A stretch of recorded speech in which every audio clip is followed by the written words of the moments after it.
এখন দেখবেন fresh drinking ওয়াটারের সৌজন্যে ঈদে বাড়ি ফেরার খবর।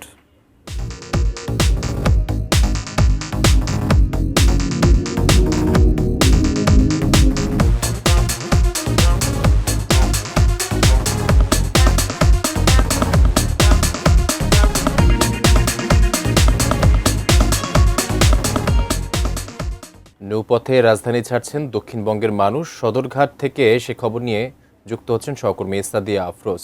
সাদিয়া, এর আগের সংবাদে আপনার সাথে যুক্ত হয়েছিলাম, আপনি জানাচ্ছিলেন মানুষের ঈদযাত্রার খবরাখবর। আসলে তাদের সাথে কথা বলে জানতে পেরেছেন কিনা আসলে অনেক আবহাওয়া বৈরী, গুড়ি গুড়ি বৃষ্টি পড়ছে, এই সময় আসলে এই নদী যাত্রা কেমন উপভোগ করছে তারা, এবং ভাড়া নিয়ে তারা কোনো প্রতিক্রিয়া জানিয়েছে কিনা?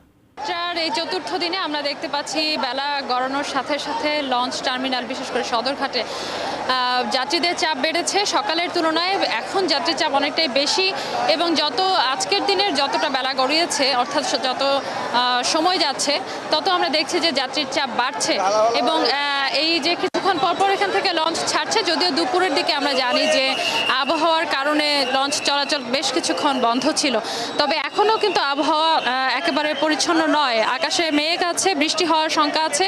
সে জায়গা থেকে আবারও এই লঞ্চ চলাচল বন্ধ হবে কিনা সেটি একটি শঙ্কার জায়গা। যদিও আজকে যারা বিশেষ করে গার্মেন্টস কর্মী, তাদের মধ্যে আমরা দেখেছি যে আজকে বাড়ি যাওয়ার প্রবণতা বেশি, কিংবা যারা বেসরকারি চাকরি করেন তাদের মধ্যে বাড়ি যাওয়ার প্রবণতা বেশি। সে কারণে দেখছিলাম যে যাত্রীর চাপ বাড়ছে। তবে যাত্রীরা একটি বিষয় বারবারই বলছেন যে যেহেতু লঞ্চে বা ট্রেন কিংবা বাসের মতো টিকিট কাটার সুযোগ নেই, সে কারণে অনিশ্চয়তা নিয়ে তাদের লঞ্চ টার্মিনালে আসতে হয়, এবং একেবারে এই পুরনো পদ্ধতির কারণে তাদেরকে অনেক ভোগান্তির মধ্যে পড়তে হয়। এবং এই যে টিকিট কাটতে না পারার কারণে বিশেষ করে কেবিনে যারা যেতে চান তারা কোনোভাবেই এই যে আগে থেকে যদি কেউ যোগাযোগ করার মতো না থাকে, তাদের ক্ষেত্রে অনেক বেশি বিড়ম্বনায় পড়তে হয়। তারা কেবিন না পেলে তাদেরকে ডেকে যেতে হয়, যদিও এই ডেকে গাদাগাদি করে যাওয়া অনেকের জন্য একেবারে স্বস্তিদায়ক নয়।